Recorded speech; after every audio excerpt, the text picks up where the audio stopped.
Halo Tribuners, pelaksanaan pemilu 2024 hanya menyisakan kurun waktu kurang lebih 1 tahun saja. Di 2023 ini tentunya banyak agenda strategis yang akan dilakukan KPI selaku penyelenggara pesta demokrasi 5 tahunan. Berdasarkan tahapan dan jadwal pendaftaran mulai dari pendaftaran calon legislatif, calon presiden hingga kampanye tentu akan menguras tenaga, waktu maupun pikiran khususnya penyelenggara yakni KPU. Lalu bagaimana kesiapan KPU Maluku dalam menghadapi tahapan tersebut? Untuk membahasnya saat ini di studio tribunambon.com sudah hadir Ketua KPU Maluku Pak Samsul Rifan Kubangun. Oke, selamat sore Pak. Selamat sore Ama, apa kabar? Saya bertanya. Alhamdulillah baik Pak, apa kabar? Baik, alhamdulillah sehat. Oke, masih aman sejauh ini Pak? Aman. Oke. Dengan banyaknya tahapan pemilu Pak, karena kita tahu di 2024 bukan hanya ada satu pemilihan saja, ada sampai 4 mulai dari tingkat daerah sampai dengan di nasional Pak. Bagaimana jalannya rangkaian pemilu serentak 2024 sampai hari ini? Ya, pemilu serentak 2024 itu kan sudah ada pada tahapan penyelenggaraan ya. Jadi KPU sendiri sebagai salah satu implementator di lapangan, baik itu KPU provinsi maupun KPU kota, tentu melaksanakannya dengan sepenuh hati, sepenuh jiwa, dan sepenuh waktu, menyangkut dengan segala bentuk peraturan perundang-undangan. KPU RI sudah membentuk PKPU 3 2022 yang lalu berkaitan dengan PKPU tahapan penyelenggaraan pemilu. Dan sampai hari ini ya kita terus melaksanakan proses pelaksanaan tahapan kegiatan dan sudah mulai pada tahapan-tahapan krusial. Kemarin sudah ada penetapan peserta pemilu, partai politik sudah dilakukan oleh KPU RI. Saat ini juga kita sudah membentuk badan ad hoc kita, baik itu PPK dan PPK di level kecamatan dan juga PPS di level desa kelurahan. Dan kita akan menuju pada proses pembentukan atau perekrutan petugas Pantarli yang akan melakukan pemutakhiran data pemilih. Dan prosesnya akan sangat panjang prosesnya, dan tentu ini akan berkepimpinan langsung dengan pemilih kita, dan ya itu banyak anak kegiatannya. Oke Pak, jadi kita bahas satu-satu dulu ya Pak, karena memang ada banyak sekali persiapannya di 2023 ini.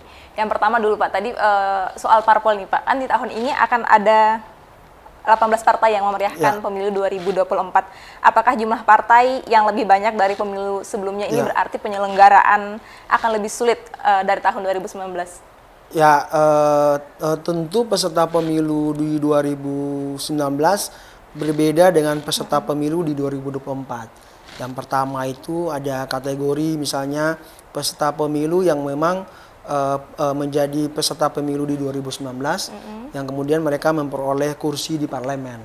Yang berikutnya adalah kategori misalnya partai politik yang memang menjadi peserta pemilu di 2019 tapi mereka tidak memiliki kursi di parlemen atau memenuhi parlemen threshold.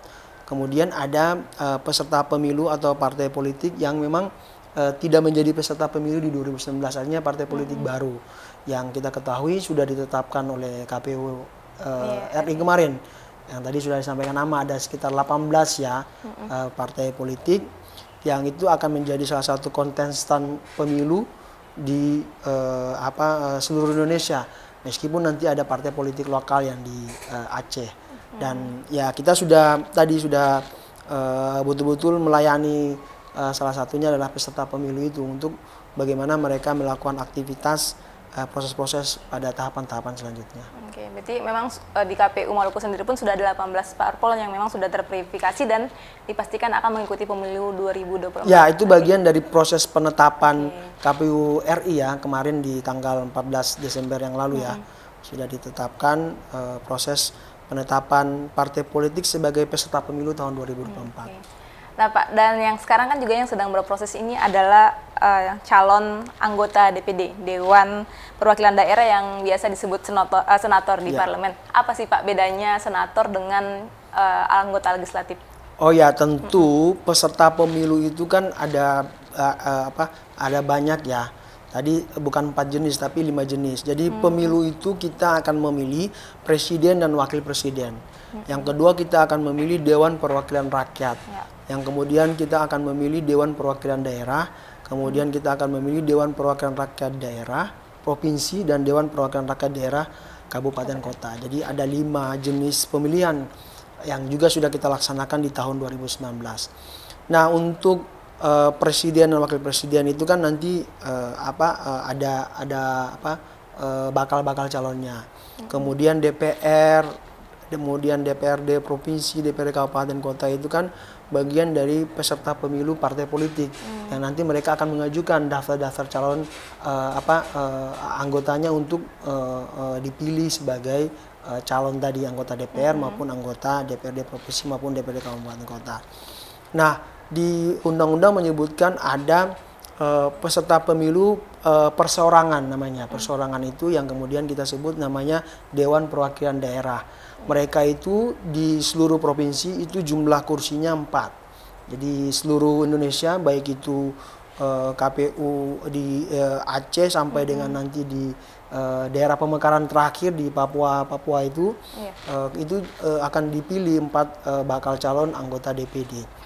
Nah, untuk memenuhi persyaratan sebagai calon DPD, mereka itu harus memenuhi persyaratan. Apa salah satu persyaratannya? Mereka harus mempunyai syarat minimal dukungan pemilih dan sebaran. Nah, khusus di Maluku itu kita sudah tetapkan bahwa jumlah sebaran dukungan pemilihnya itu harus 2.000 pemilih. Kemudian mereka harus tersebar di 6 kabupaten kota. Nah, dalam rangkaian aktivitas proses pencalonan anggota DPD ini ada 2 persyaratannya. Yang pertama, tahapan persiapan. Tahapan persiapan itu mereka harus menyerahkan dulu jumlah dukungan yang tadi dipersyaratkan. Mereka menyerahkan, setelah mereka menyerahkan, kita melakukan yang namanya proses verifikasi. Apa verifikasinya? Salah satunya adalah verifikasi menyangkut dengan administrasi. Kemudian yang berikutnya adalah verifikasi faktual. Nah, sekarang tahapannya dia sudah masuk di verifikasi faktual. Oke, di verifikasi faktualnya ada berapa calon anggota DPD yang lolos? Ya, jadi dari jumlah yang yang pertama itu kita umumkan dulu, KPU umumkan persyaratan-persyaratannya, kemudian punya waktu penyerahan, mereka mengambil akun yang namanya silon tadi, kemudian ada sekitar 21 ya yang mengambil akun silonnya. Kemudian pada batas akhir penyerahannya itu ada 16 bakal calon yang menyerahkan dukungan syarat minimal tadi, pemilih dan dukungan sebarannya. Nah, setelah mereka menyerahkan dukungan itu, kita melakukan yang namanya proses verifikasi administrasi terhadap dukungan syarat minimal pemilih dan sebaran. Dari 16 bakal calon itu ada 4 yang memenuhi syarat verifikasi secara administrasi, memenuhi syarat tadi jumlah minimal dukungan pemilih dan sebaran. Nah, dari 4 itu 12 bakal calon itu yang belum memenuhi syarat. Makanya ada yang namanya verifikasi administrasi perbaikan ke-1. Mereka serahkan ke kita, kemudian kita verifikasi secara administrasi secara perbaikan tadi. Dari 12 itu ada yang sudah memenuhi syarat, dia juga melakukan perbaikan. Dan kemudian yang berikutnya adalah kita melakukan verifikasi administrasi perbaikan, ada 4 yang tidak memenuhi syarat minimal bakal calon. Syarat minimal tadi pemilihnya harus 2.000 dan terpenuhi sebarannya sebesar 6 kabupaten kota. Nah, itu yang kemudian kita tidak ikut sertakan dalam proses verifikasi faktual. Jadi ada 12 yang sekarang sampai mulai kemarin tanggal 6 sampai tanggal 26 KPU Kabupaten Kota bersama-sama dengan PPS akan melakukan verifikasi faktual terhadap dukungan minimal. Jadi mendatangi secara sampling tadi, kita mengambil sampling nama-nama yang disampling itu, kita melakukan verifikasi faktual, menemui langsung orang-orang yang pendukung tadi. Oke, berarti sekarang sampai dengan hari ini ada 16. Ada 12 calon DPD. Yang 4-nya yang tidak memenuhi syarat dan mereka sudah menginformasikan bahwa mereka akan mengajukan keberatan atau melakukan sengketa di Badan Pengawas Pemilu Provinsi Maluku. Jadi kita menunggu aja kira-kira prosesnya seperti apa di Badan Pengawas Pemilu di Provinsi Maluku. Kalau untuk pendaftaran calon anggota DPD ini sendiri, tahapannya sampai kapan? Nanti sampai tanggal dia bersamaan juga sampai nanti bulan Mei dengan proses pendaftaran peserta lainnya. Jadi setelah mereka memenuhi persyaratan tadi, dukungan minimal itu yang nanti akan digunakan untuk mereka akan mendaftarkan pada proses pencalonan tadi. Jadi ada syarat-syarat lainnya menyangkut dengan persyaratan-persyaratan calon lainnya. Seperti tadi mungkin ada harus menyerahkan tadi syarat minimal dukungan pemilihnya. Kemudian berkaitan dengan apa yang melekat pada dirinya, misalnya warga negara, surat-surat administrasi keterangan lainnya yang memang dibutuhkan dalam proses pemenuhan syarat administrasi pencalonan. Jadi nanti di bulan Mei itu bersama-sama mereka akan melakukan proses pendaftaran lagi setelah proses jumlah minimal dukungannya itu kita rekap secara berjenjang. Dan prosesnya setelah ini nanti juga ada proses rekapitulasi, verifikasi faktual, kemudian ada juga perbaikan kalau misalnya belum memenuhi syarat minimal jumlah, mereka akan mengajukan lagi. Nah kemudian kita melakukan verifikasi administrasi lagi, faktual lagi, dan akan menentukan tadi batasan jumlah minimal tadi. Oke, ini baru satu saja di DPD RI itu sudah sangat banyak sekali ternyata tahapannya ya Pak. Nah ini Pak, kalau di DPRD Maluku sendiri Pak, untuk kalau sekarang kan ada 45 jumlah wakil rakyatnya. Betul. Dengan ada bertambahnya parpol, ini total 18 juga termasuk dengan partai-partai yang baru. Betul. Apakah kemungkinan nanti di 2024 wakil rakyat di Maluku akan bertambah? Ya, betul sekali Ama ya. Jadi sebelum kita melakukan proses yang namanya proses pencalonan anggota DPRD Provinsi Kabupaten, kemarin KPU Provinsi sesuai dengan amanat peraturan perundang-undangan yang pertama melakukan proses yang namanya penataan dan penyusunan daerah pemilihan dan alokasi kursi anggota DPRD Kabupaten Kota. Kemudian KPU Kabupaten Kota merancang usulan daerah pemilihan dan alokasi kursinya. Setelah itu kita usulkan kepada KPU Republik Indonesia untuk menetapkan. Nah, kemudian hadir yang namanya putusan MK 80 berkaitan dengan KPU punya kewenangan untuk menetapkan daerah pemilihan anggota DPR RI dan DPRD Provinsi yang sebelumnya itu sudah melekat di lampiran Undang-Undang 7 tahun 2017. Nah, oleh karena itu KPU Provinsi tentu melakukan tadi upaya juga yang sama, melakukan uji publik soal penataan daerah pemilihan. Yang tadi disebutkan DPRD kita Provinsi berjumlah 45 yang tersebar dalam 7 dapil. Maluku 1 sampai Maluku 7.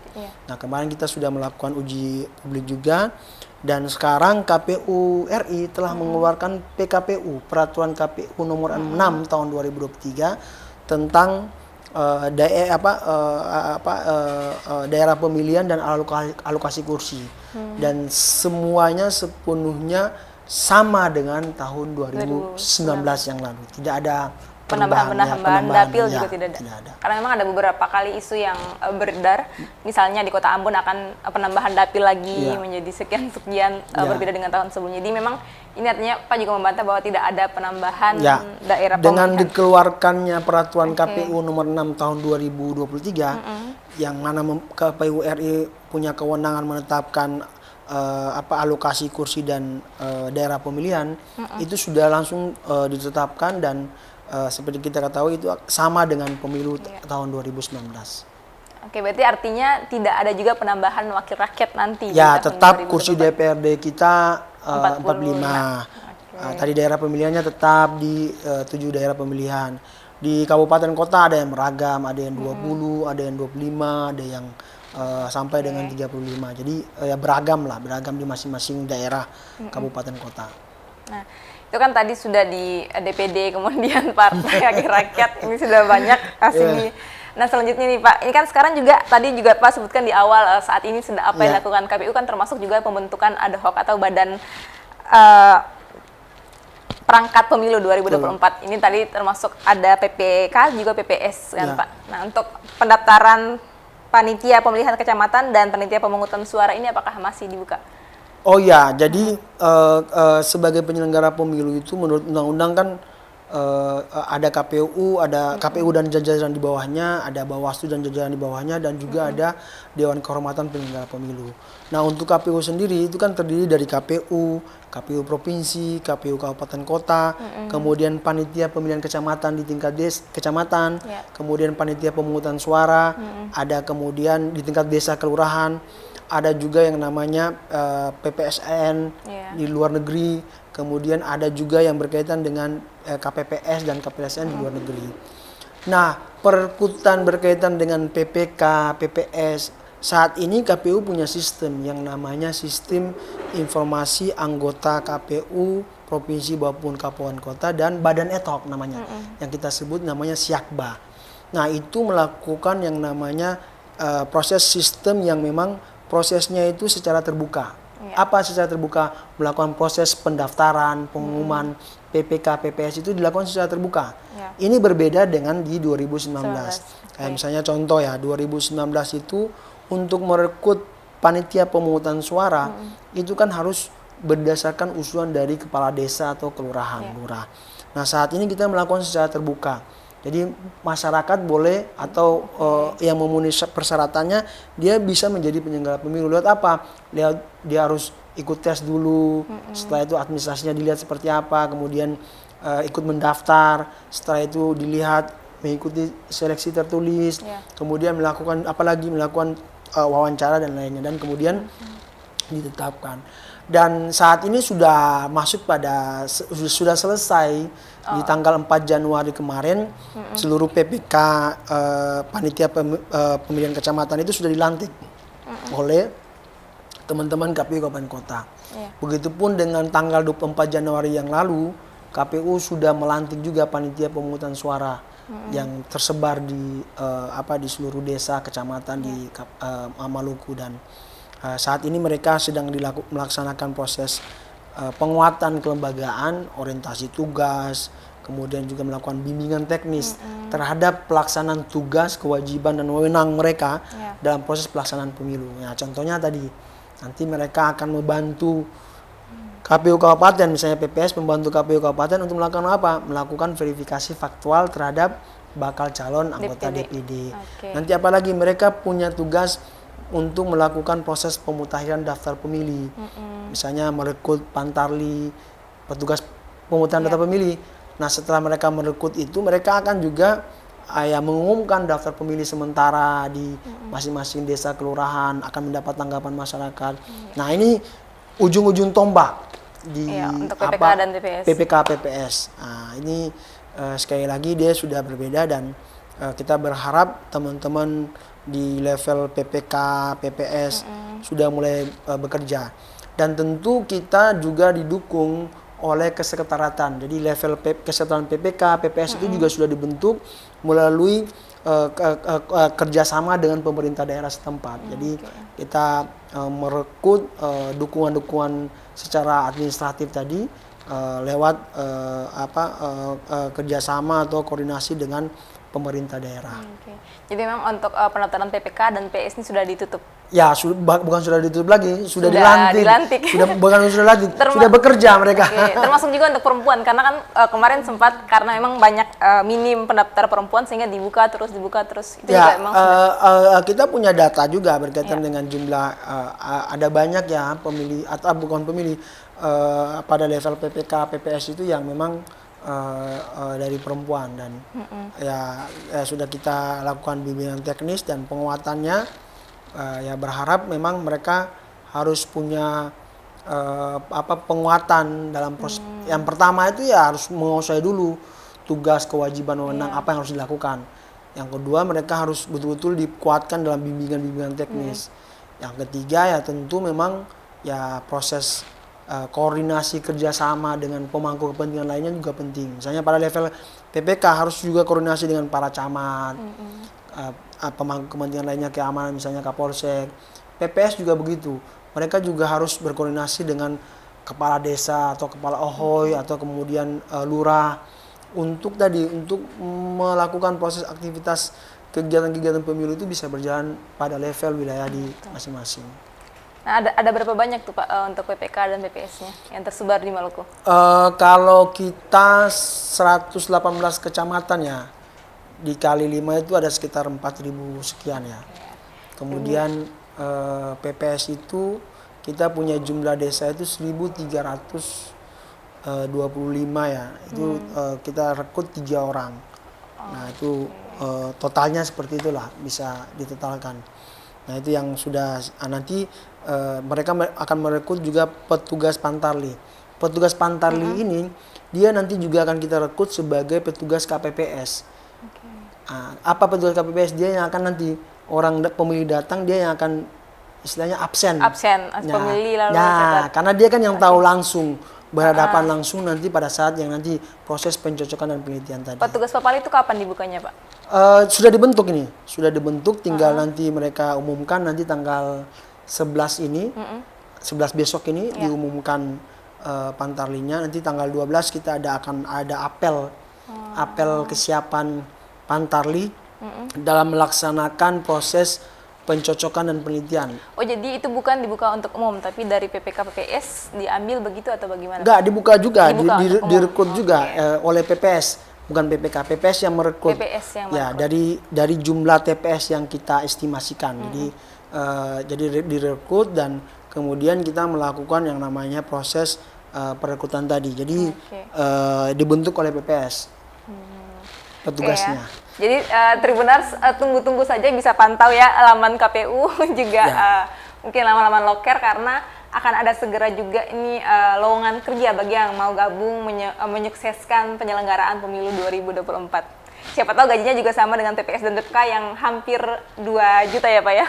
Ya kalau Pantarli kan sudah dibentuk, tinggal nanti proses perekrutan dan pengumuman aja untuk mereka dikukuhkan atau dilantik.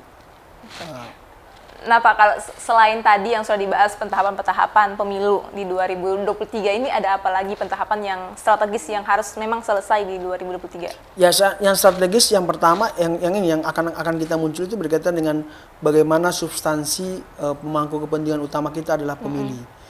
Apa ya mereka harus betul-betul yang memenuhi syarat sebagai pemilih harus kita data sebagai pemilih. Di datanya ada apa? Lewat tadi Kementerian Dalam Negeri menyampaikan namanya daftar pemilih potensial pemilih DP4 itu, kemudian disinkronisasikan lewat hasil pemilu terakhir, kemudian memberikan kepada KPU, KPU memberikan kepada KPU Kabupaten lewat KPU Provinsi.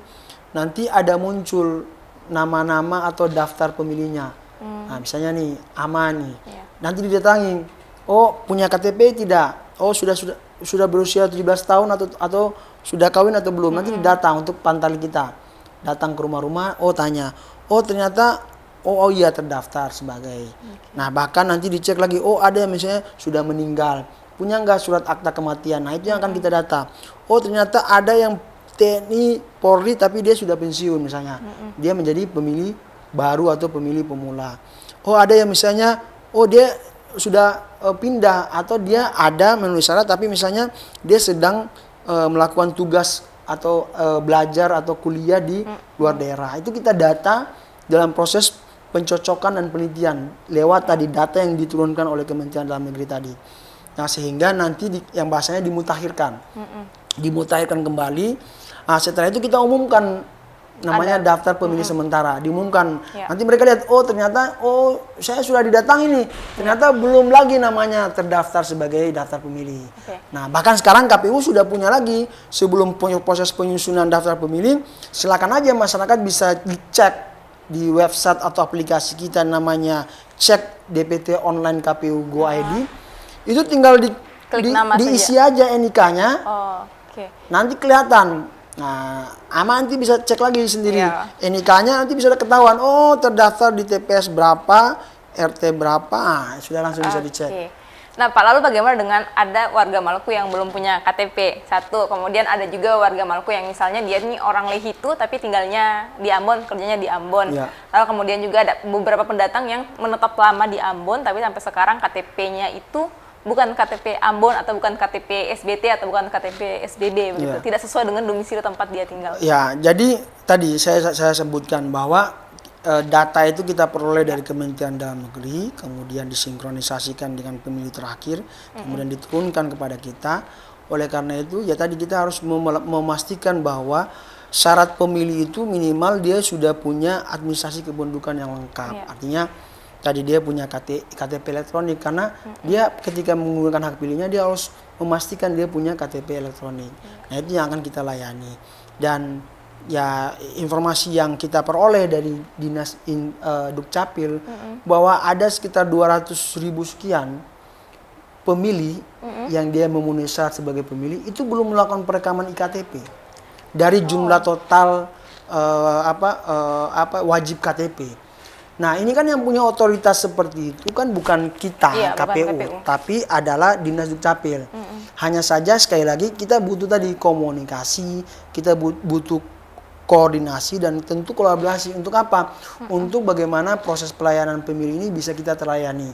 Sehingga apa? Sehingga besok nanti ya kita tidak saling menyalahkan lagi. Misalnya oh KPU salah misalnya, atau KPU menyalahkan oh Dinas Dukcapil salah. Tapi kita bersama-sama bergotong royong, bekerja sama supaya upaya ini kita bisa sama-sama lakukan secara bersama-sama dengan tugas dan kewajibannya masing-masing. Misalnya ada program jemput bola misalnya ke sekolah-sekolah, misalnya anak-anak yang SMA yang sudah punya wajib iktp, mereka juga sadar bisa merekam iktp-nya. Sehingga ketika mereka mendapatkan blanko iktp, itu kan sesuatu hal yang membahagiakan buat mereka.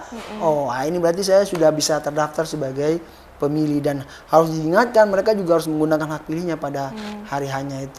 Berarti bisa dibilang sinergi KPU dengan stakeholder yang lain, misalnya di Dukcapil tadi itu lumayan baik ya, karena memang mereka juga turut membantu. Ya, karena kan tadi sekali lagi kita kan pengguna data ya yang kita dapatkan dari Kementerian Dalam Negeri.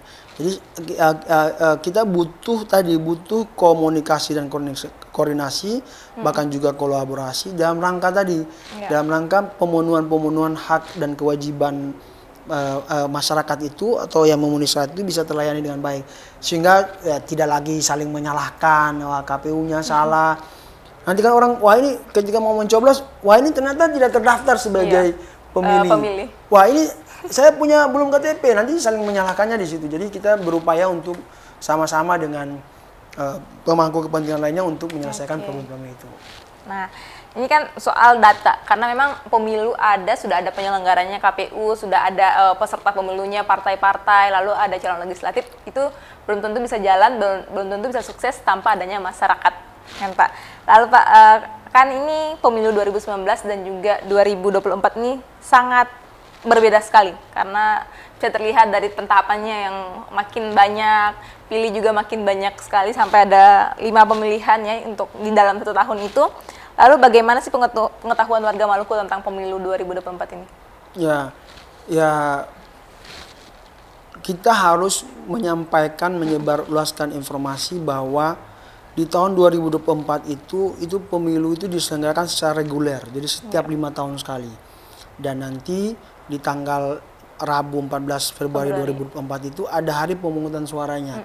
Sebelum masuk pada hari pemungutan suaranya ada tahapan-tahapan. Jadi kita harus memberikan informasi bukan cuma pada saat mereka akan datang ke TPS, tapi sejak dini harus kita menginformasikan. Tadi contoh misalnya, oh ada peserta pemilu partai politik, kita harus menginformasikan sebagai sarana sosialisasi kepada masyarakat. Ada ini loh partai politik.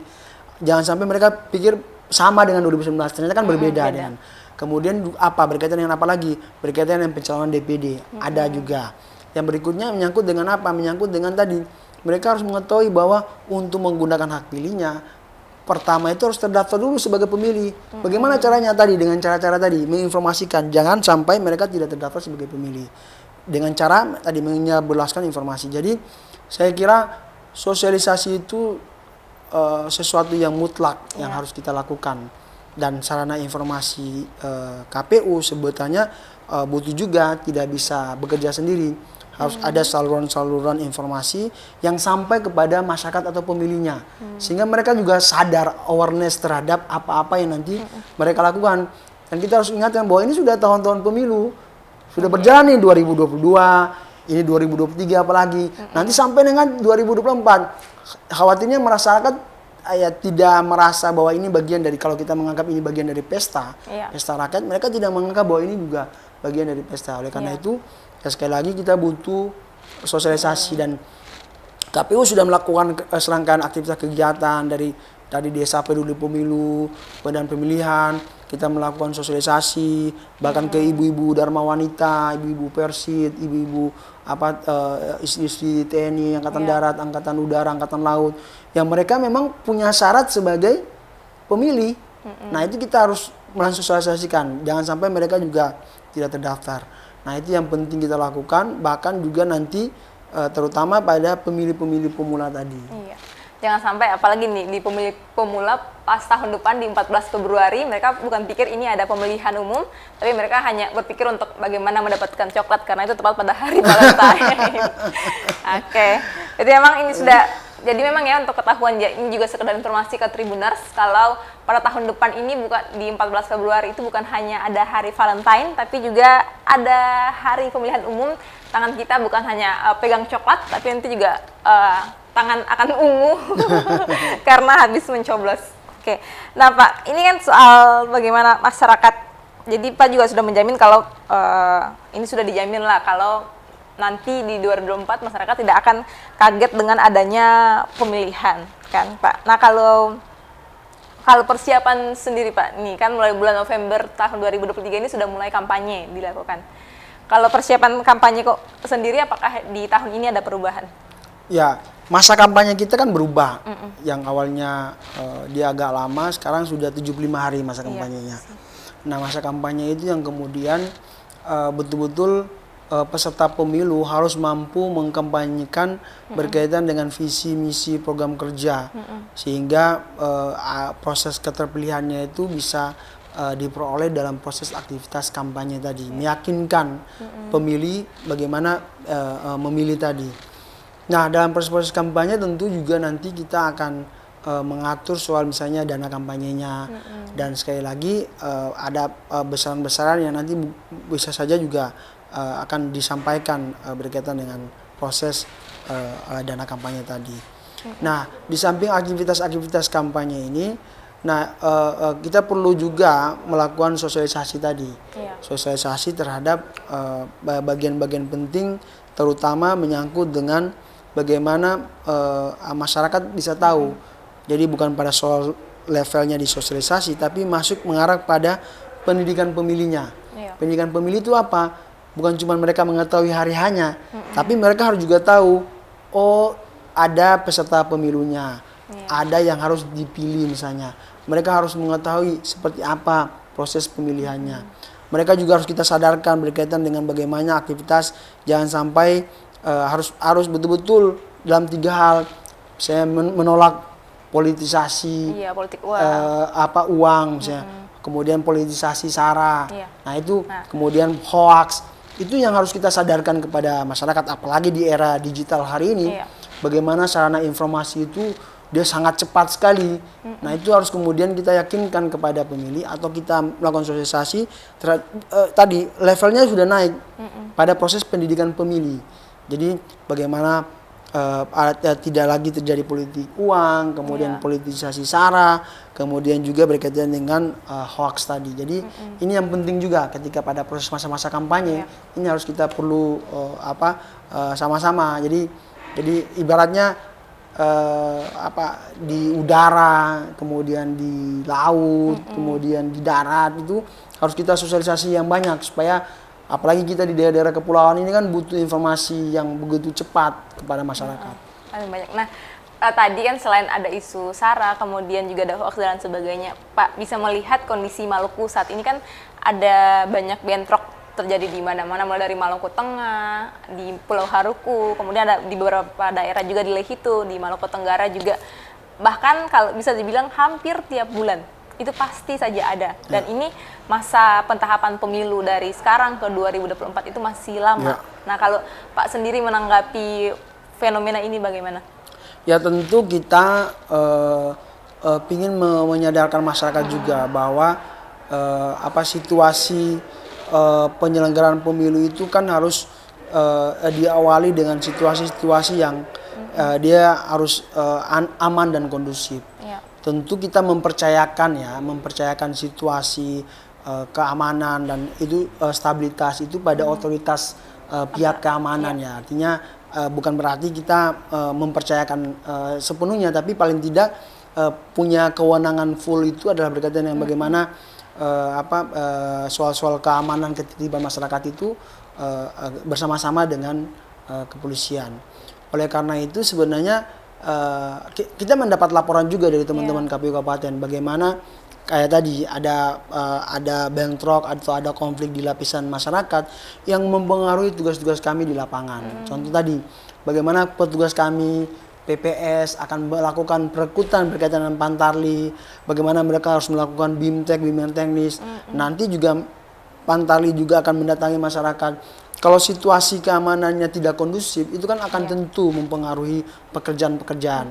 Nah, oleh karena itu sekali lagi ya kita butuh situasi yang memang dirasakan masyarakat supaya sekali lagi bahwa ya sebagai kan sudah disampaikan di beberapa kali kesempatan bahwa pemilu itu kan sebenarnya arena kontestasi yang legal, arena konflik yang legal, karena ada kepentingan-kepentingan di sana. Tadi ada kepentingan presidennya memilih presiden yang memang ada bakal calonnya, ada kepentingan-kepentingan DPR misalnya ada 4 kursi tapi misalnya calonnya banyak, ada partai-partai politiknya. Jumlah kursi kita di DPD misalnya 4, yang bakal calonnya ada 16 misalnya. Kemudian ada DPRD provinsi tadi 45 kursi, tapi diperebutkan oleh banyak orang. Jadi itu bagaimana kami sebagai penyelenggara pemilu yang mengelola soal bagaimana kontestasi atau mengelola konflik secara legal ini dengan kepentingan-kepentingan syarat-syarat kepentingan tadi. Oleh karena itu tadi kita sering mengatakan jangan sampai problematika itu ada di kita KPU sebagai penyelenggara pemilunya. Jangan sampai sumber konfliknya itu atau sumber masalahnya itu ada di penyelenggara pemilu. Oleh karena itu kita tekankan sebagai ya kita harus menjadi sarana informasi kepada masyarakat soal-soal tadi, menjaga stabilitas, kemudian bagaimana pelayanan kepada pemilihnya, kemudian juga bisa menyerukan berkaitan dengan proses pemungutan suara, proses tahapan ini bisa berjalan dengan aman dan lancar. Saya kira begitu. Kalau menurut Pak sendiri masa krusial yang mungkin berisiko tuh pas kapan? Apakah di masa kampanye atau nanti pada masa pencoblosan yang memang sangat tinggi sekali risiko ada bentroknya atau ada hal-hal yang membuat kacau? Ya tentu memang semua tahapan dia krusial ya. Kayak sekarang tahapan misalnya daftar pemilih, itu krusial juga. Bagaimana kita mendata pemilihnya. Nah tentu krusial yang paling berkaitan juga nanti proses pencalonan. Kan ada tadi ini kan sudah ada proses sengketa ya. Nah, itu yang juga krusial. Yang berikutnya nanti pada saat kampanye tadi. Kampanye ketika orang akan, nah itu juga harus kita meminimalisir sedemikian rupa. Kemudian berkaitan dengan tentu ya hari pemungutan suara. Hari pemungutan suara itu kenapa? Pada jam yang ditentukan orang akan mendatangi TPS-TPS hari yang sama dengan waktu yang sudah ditentukan. Ada batasnya misalnya dari pukul 7 sampai dengan pukul 12 sampai pukul 13 nanti dilakukan proses pemungutan suaranya. Nanti yang berikutnya adalah berkaitan dengan penghitungan dan ini kan memerlukan waktu dan ya ada hal-hal yang memang krusial di situ karena akan menentukan hasil dari proses serangkaian proses tadi menyangkut dengan kepentingan-kepentingan tadi. Nah, bagaimana DPR-nya bisa terpilih, presidennya bisa terpilih, kemudian dengan tadi mengakumulasi suara-suara rakyat tadi itu untuk dijadikan sebagai tadi tingkat keterpilihan tadi ya. Presiden dan wakil presidennya, DPR-nya, DPD-nya, DPRD provinsinya sampai dengan DPRD kabupaten. Itu krusial semua tahapan yang akan kita laksanakan.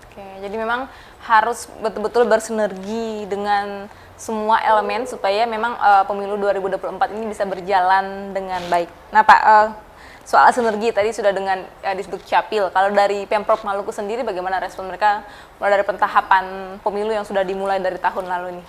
Ya, amanat undang-undang memberikan kewajiban kepada pemerintah dan pemerintah daerah untuk mendukung penuh berkaitan dengan aktivitas penyelenggaraan pemilu. Ya. Salah satunya tadi misalnya kita punya PPK PPS ini. Ya pemerintah harus mendukung berkaitan dengan bagaimana sumber dayanya itu untuk dijadikan membantu proses-proses pelaksanaan tahapan di level PPK PPS misalnya. Yang berikutnya menyangkut dengan sosialisasi. Ya. Jadi pemerintah daerah punya kewajiban juga untuk bagaimana melakukan serangkaian aktivitas sosialisasi. Untuk apa? Untuk tadi bisa saja ada kesadaran masyarakat, yang kedua bisa saja ada peningkatan kesadaran masyarakat, yang ketiga juga bisa menumbuhkan ya secara statistik ya indeks demokrasi kita, supaya ya masyarakat indeks demokrasi kita itu bisa tinggi. Salah satunya apa? Ada kebebasan orang memilih dan dipilih, ada kebebasan orang menyalurkan aspirasinya dengan jalur-jalurnya. Nah itu ada misalnya tadi tingkat keterwakilan afirmasi perempuan misalnya. Jadi variabel-variabel itu yang kemudian akan mendukung sekali berkaitan dengan aktivitas yang didukung oleh pemerintah daerah. Yang berikutnya adalah bagaimana menopang atau mendukung aktivitas distribusi logistik. Nah itu kewajiban pemerintah daerah yang dituangkan dalam peraturan atau Undang-Undang 7 2017 pasal 434. Nah selama ini kami KPU Provinsi tentu juga dengan penyelenggara lainnya baik itu level KPU RI tentu tidak bisa bekerja sendiri. Kita butuh bekerja sama dan terus kita mengkomunikasikan proses penyelenggaraan pemilu ini dengan pemangku kepentingan dalam hal ini pemerintah daerah. Dan sampai hari ini pemerintah daerah dengan kami melakukan komunikasi terus-menerus, koordinasi terutama dengan tadi bagaimana memitigasi atau mendukung proses-proses penyelenggaraan pemilu, jangan sampai di problematika di berikutnya itu dia terulang lagi. Jadi ada problematika yang sudah kita ketahui setiap pemilu ke pemilu, jangan sampai masalahnya sama dan kita tidak bisa mencari solusi yang tepat. Jadi mulai dari sekarang kita sudah harus mitigasi. Ini problematika seperti apa nih Pak? Ya katakanlah ya misalnya ada problematika misalnya kayak tadi soal kewenangan sengketa tapal batas misalnya. Itu kan mempengaruhi aktivitas pelayanan kita. Misalnya contoh, orang harus didata didata sesuai dengan alamat domisili yang tadi kayak tadi yang pertanyaan. Kalau misalnya dia orang Lehi itu, ya KTP-nya Lehi itu, dia harus didaftarkan di Lehi itu, bukan di Kota Ambon meskipun dia bertugas di Kota Ambon. Nanti pada proses pelaksanaan hari pemungutan suara, dia harus menggunakan hak pilihnya sesuai dengan yang dia daftarkan tadi. Nah itu menyangkut dengan problematika. Begitupun dengan problematika misalnya distribusi logistik. Jangan sampai distribusi logistik itu kita terlambat karena kita di daerah-daerah kepulauan harus tepat jumlah, tepat jenis, tepat sasaran dan tepat waktu dalam proses penyelenggaraan distribusi logistik. Dan jangan sampai makan korban juga seperti. Nah terutama itu tadi kalau petugas-petugas kita di lapangan dia harus menjaga kondisinya biar bisa kesehatannya bisa terjaga dengan baik karena ya beban pekerjaan kita kan banyak sehingga betul-betul kondisi kesehatan kita juga harus kuat bekerja untuk melaksanakan pemilunya. Oke, lalu setelah dengan pemerintah daerah, lalu bagaimana dengan stakeholder yang lain misalnya Telkomsel atau telekomunikasi lainnya untuk masalah jaringan nih di setiap daerah? Ya kita punya data ya dan data ini memang dia bervariatif dan juga dinamis. Ada data kita menyangkut dengan jaringan telekomunikasi kita. Ada misalnya sinyalnya kuat, ada sinyalnya rendah, bahkan tidak ada sinyal sama sekali atau kita sebut namanya blank spot. Kalau kita mendapatkan laporan dari teman-teman KPU Kabupaten Kota, itu hampir ada sekitar 300 titik di Maluku yang memang dia daerahnya tidak ada sinyal sama sekali, blank spot. Dan itu dia variatif. Kalau Kota Ambon tidak ada tidak ada daerah blank spot. Nah, kita juga sudah melakukan koordinasi dengan Kementerian Infocom lewat Bakti ya. Mereka punya program bagaimana membangun BTS, membangun arena-arena tadi jaringan-jaringan dan mudah-mudahan data yang kita peroleh itu dia akan berkurang sesuai dengan data koordinasi kita dengan Kementerian Infokom, dan nanti juga kita akan berkoordinasi dengan Dinas Infokom di level provinsi maupun kabupaten kota. Karena apa? Karena ini berkaitan dengan pekerjaan kita. Karena seluruh aktivitas pekerjaan kita di KPU itu sudah menggunakan teknologi informasi.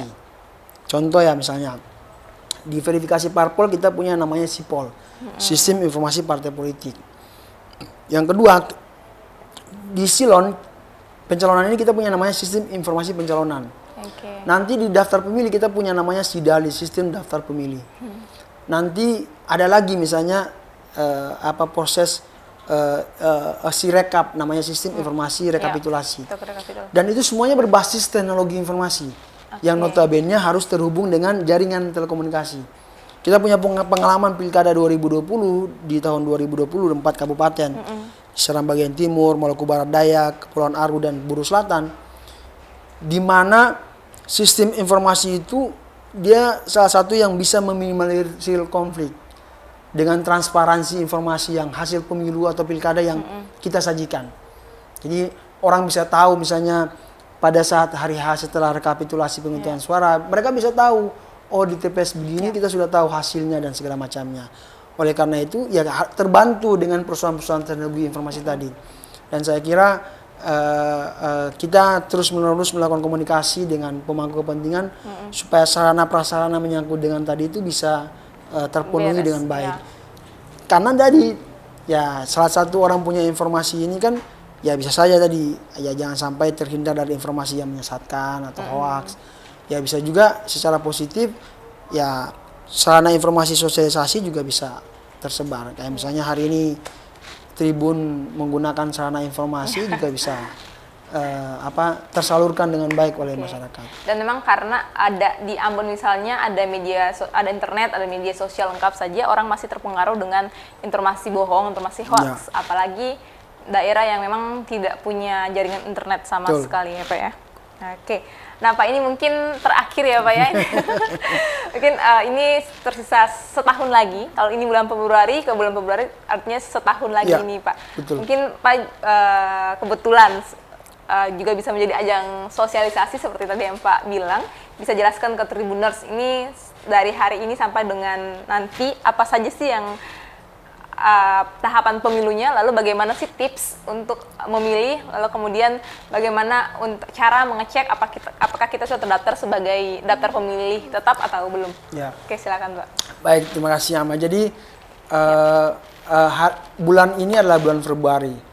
Di tahun depan di bulan Februari itu ada yang namanya Hari Pemungutan Suara yang kita tetapkan menjadi hari Rabu 14 Februari 2024. Meskipun tadi Ama bilang ya mencocok-cocokkan ya dengan hari yang namanya hari kasih sayang atau hari Valentine.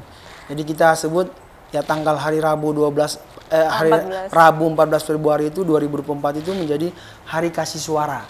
Jadi rakyat itu dia berdaulat, dia menyalurkan aspirasinya, menyalurkan suaranya untuk apa? Memilih tadi presiden dan wakil presiden, DPR, DPD, DPRD provinsi dan DPRD kabupaten kota. Nah, bagaimana cara untuk menyalurkan aspirasi itu? Ya dia harus betul-betul mengetahui apa saja aktivitas atau kegiatan yang akan dilakukan. Salah satunya dia harus menjadi pemilih yang terdaftar sebagai daftar pemilihnya. Nanti ditetapkan sebagai daftar pemilih tetap. Bagaimana caranya? Nanti kami KPU Provinsi ada petugas kami namanya Pantarli yang akan datang door to door ke rumah-rumah untuk memastikan atau memutakhirkan atau mencocokkan penelitiannya bahwa betul tidak dia sebagai syarat sebagai pemilih itu terdaftar atau tidak.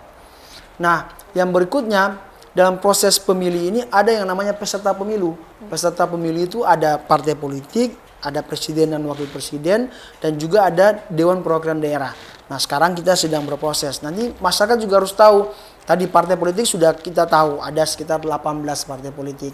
Harus juga nanti tersosialisasikan nomor urut berapa sampai nomor urut berapa. Yang berikutnya juga nanti ada calon-calonnya yang nanti akan menduduki di DPR, DPRD provinsi, DPRD kabupaten kotanya.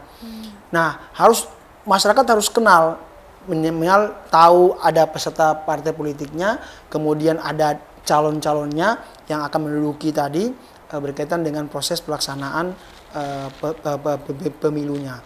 Nah, yang berikutnya, setelah sudah tahu bahwa terdaftar, kemudian sudah tahu juga ada peserta pemilunya, ya jangan lupa kemudian ya pada saat kampanye bisa mengetahui secara pasti, oh betul tidak kita memilih seperti itu, atau kita menentukan pilihannya, oh betul tidak, oh dia punya program visi misinya jelas, apa yang nanti dia perjuangkan, itu harus tahu sebagai masyarakat. Yang berikutnya nanti pada proses nanti hari hanya, hari pemungutan suaranya. Hari pemungutan suara itu ya paling tidak dia harus merayakan bahwa ini bagian dari pesta rakyat yang kemudian 5 tahun sekali dia terjadi, yang nanti dia harus memilih pemimpin-pemimpinnya, wakil-wakil rakyatnya sebagai perwakilan dirinya. Ya untuk apa? Untuk menentukan setiap mandat yang diberikan tadi, daulat rakyat yang akan disampaikan tadi.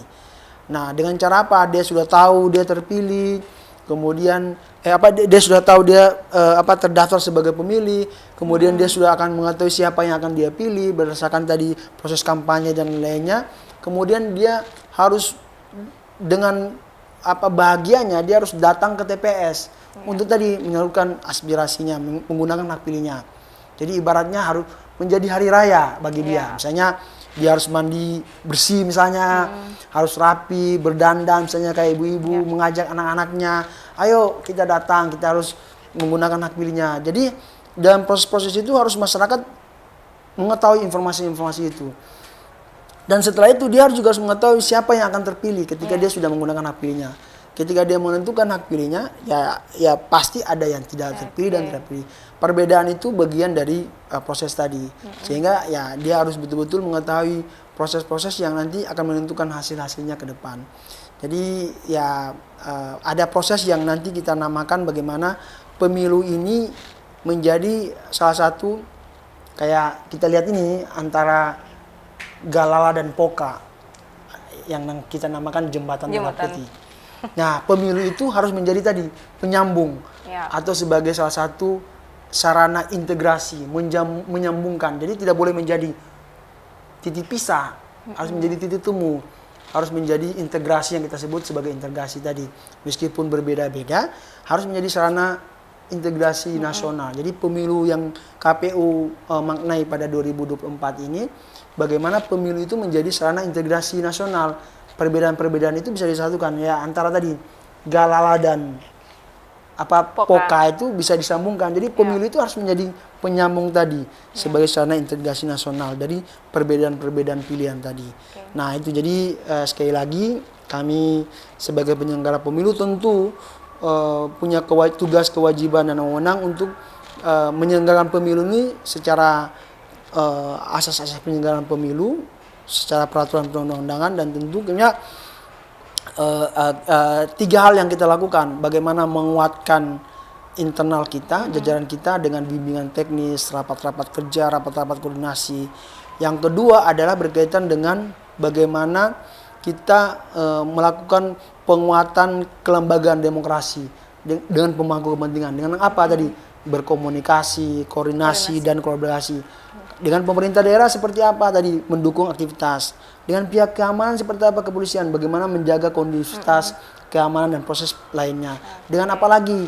Dengan yang berikutnya adalah berkaitan dengan mengoptimalkan pelayanan tadi.